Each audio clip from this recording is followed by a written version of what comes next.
So you're a doctor or surgeon? Yes, I'm a podiatrist. Okay. Sure am. So what? Because of that, I don't really get to let trades play out for an extended period of time. I typically use everything basically to make scalps, which works well for me. Mm-hmm. So, and your research and your information is really, really helpful and paying off nicely. Well, that's great to hear. Yeah, what really intrigued me about your trading was that you were using my zones and the trade plan to not trade the E-mini S&P, but to actually trade options on SPY, right? You bet. That's exactly what I do. Yeah, so what I wanted to get into is just your process of, how are you taking the information that I'm providing and then kind of overlaying it onto the SPY and maybe get a little bit more into the execution level and talk a little bit more about the strategy and how you're implementing it because you're still day trading options, right? Oh yes, yeah. That's basically all I do right now. So what I do is I get your information and I print the worksheet out, Mm-hmm. listen to your video, and then I mean, in the purest, easiest way you can imagine. I simply look at your values and move the decimal one place to match the spy chart and put my zones on the spy chart and wait for the moves to happen just like you do. Mm-hmm. Uh, and I anticipate the reversals and I go in the opposite direction on the options and it works. I mean, it's working really, really well. So how many trades a day on average do you find with the options? I try to make two or three a day, and that's I would do more, but like I said, it comes down to basically my work schedule, and actually just happen to have a few minutes available when the trades are setting up. You know, you can't force them, so you have to just be patient and wait. And if I am at my desk and I think I'm going to have 15, 20 minutes free that I can kind of manage, then I'll take the trade. Gotcha. And with the options, are you just buying calls or puts, depending on, whether direction is long or short? Exactly. Yeah, I try to keep it simple, nothing fancy. And I use kind of your same rules as far as stop losses. You know, I'll cut it at about 10 to 15% a loss on the option because that means it's broken out further from the zone than we anticipated, Right. and and play it almost like I said the exact same way you are. I'm just doing it on options. Got it.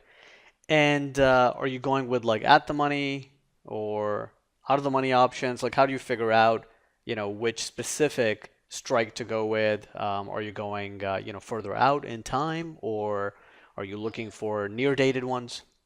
I am usually playing a one or two slots at most out of the money, but usually the one that's right just initially out of the money. And I'm about 2 days to 3 days expire simply because of the way I'm approaching it. I literally am approaching this as a quick trade that should not last more than 20 or 30 minutes, depending on what's happening. And so I don't usually go 5, 7, 9 days out. Got it. So are you trading the weeklies then, or?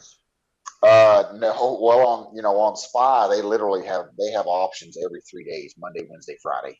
Right, so those are the weekly options that they have, right? And those are the ones that are typically actually really risky, right? Because they expire so soon, and the time decay usually gets people on those, right? So the fact that you're doing quite well trading weekly options says a lot, right? Exactly, exactly. You know, I don't. Once again, I am going into each one of these trades based on my job and my time availability as a short term trade. So, Hmm. and it usually works quickly. I mean, honestly, with your areas, these things they typically happen within a matter of minutes. You know it's going to work or it's not. Except for today, as you probably noticed, it hung around at that one zone for about 40 minutes before it finally took off again. Now, are you So. taking directional trades too, or are you only taking kind of, mean reversion or fade type setups? Like for example, today, on we're talking January 7th. really the best trades were on the long side, right? So are you then playing the calls? Are you trading the calls on this particular type of day? I do sometimes, and basically what I'm looking at is on the zones where you kind of mentioned in pre-market that it may not be the strongest area of resistance or support. If it breaks on through and it looks like it's going to be pretty clean, I will play it in the trending direction. Right. So you're taking breakout type trades too. It's just that you're executing the ideas via the options as opposed to, outright. Exactly, exactly. Got it. Got it. So what else do you think, would be helpful if, let's say, someone wanted to trade your style or, trade via options? Like, what would they need to know? Like, how could they take, what I'm providing in the morning and do what you do? I think I approach it in a very similar fashion as for your service and the people who are actually trading the e-mini, in that I have the zone setups, and I basically, now the biggest difference between options and what you're trading, I believe, is the fact that it's a little more difficult to preset a buy target. So in essence, you have to be watching the spy move, and you have to have your order already ready to go, and you push enter when you like the target or the zone where the spy happens to be at that moment, and you're anticipating the reversal.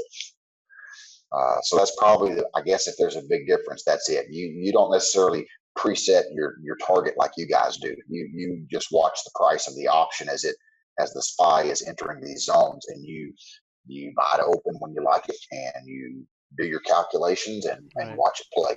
Now, are you watching the futures too while you're trading, or are you only looking at SPY? I do go back and forth, and I keep an eye on it also, so I'm aware of what's going on. Yeah, because I think that, in terms of execution, you can probably time the trades better if you're watching the E-mini S&P as well. And, when the E-mini S&P goes into, let's say, a support zone, then irrespective of where the SPY is, that could trigger a buy setup for you, right? Exactly. Yeah. So I actually have a split screen, so I've got both of them running at the same time. Okay. And is there any reason that you're not trading the futures and you're trading the options instead? Mainly because of where I'm at with my trading right now. I simply have a little bit smaller account. I'm not using a large account with this, but I'm building it to that point. And when it gets to a point where I feel a little more comfortable with it, I will eventually switch over and start trading the E-mini. Got it. Now, do you think by using the options you have a little bit more leeway in terms of stop placement? Like, uh, there are trades I'm thinking, I'm not sure, of course, because I don't trade options, but I'm thinking there may be trades that you're taking that maybe would have been stopped out on the future side, but because you're trading it with options and you don't really have a hard stop in place, eventually the trade ends up working out. It's just kind of a short-term blip that goes against you, and then you still get out with a profit. Exactly.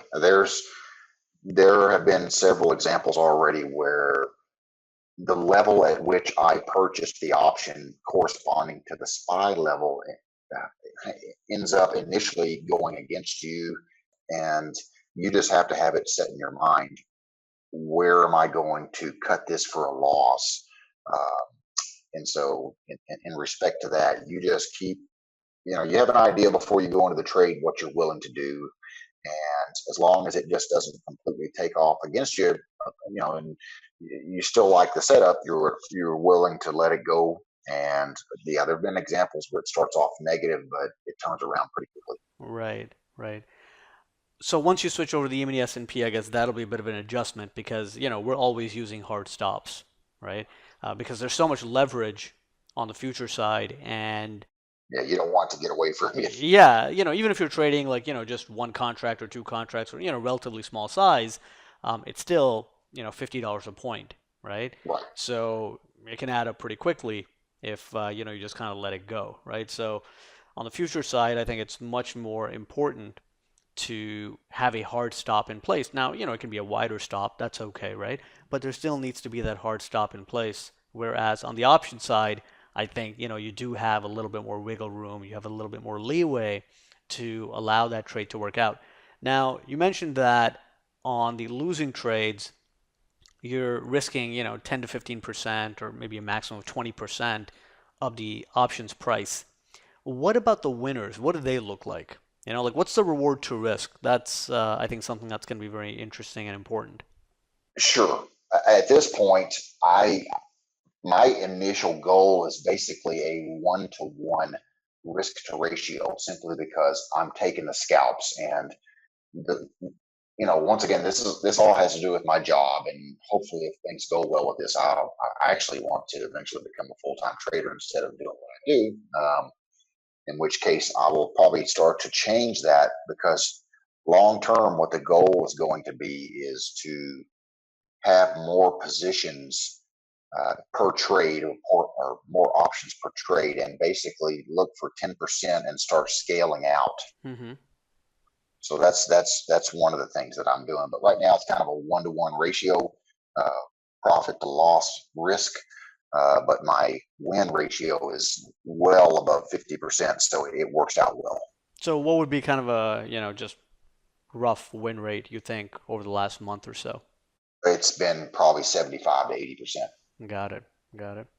Yep, Well, that's awesome. That's amazing to hear. And yeah, it was really interesting that you were taking this information and you were applying it to not just even the equities, but to SPY options and, yes, finding some pretty consistent success with it. So I thought we should have a discussion and kind of see what you're doing. certainly. When I got your email, and you explained your thought process, it just made it made so much sense to me compared to basically every other way that you are taught to trade. So Awesome, awesome. Well, hey, it's great to have you on the site. Thanks for taking the time. I know you have a pretty busy schedule as well, and I'm glad we got a chance to touch base on this. certainly, I appreciate the time. I've enjoyed it.